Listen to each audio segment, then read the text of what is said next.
Vediamo quanti volentieri fa.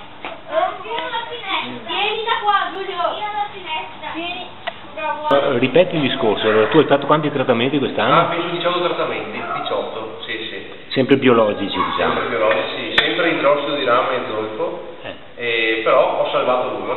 E dicevi invece? Invece rigneti trattati chimicamente, con trattamenti sistemici a 15 giorni, hanno avuto grossi problemi, perché la peronospora si sono fidati della copertura del trattamento, che però di fatto non c'è stata, e si sono ammalate le piante e l'uva. Adesso io ho qualche macchia di peronospora sulle foglioline dei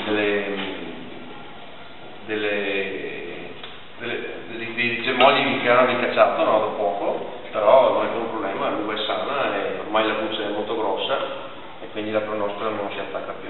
Allora adesso mi dai Carmenere. Carmenere, va bene. Spiegami un attimo questo Carmenere, che Allora, bestia. il Carmenere è il nonno del Cabernet Franc, è un vitigno autoctono, Veneto Friuli, che io ho messo giù però nel 2009, è un bel vino, sa di molto fruttato inizialmente e alla fine lascia una mandorla amara alla base della lingua.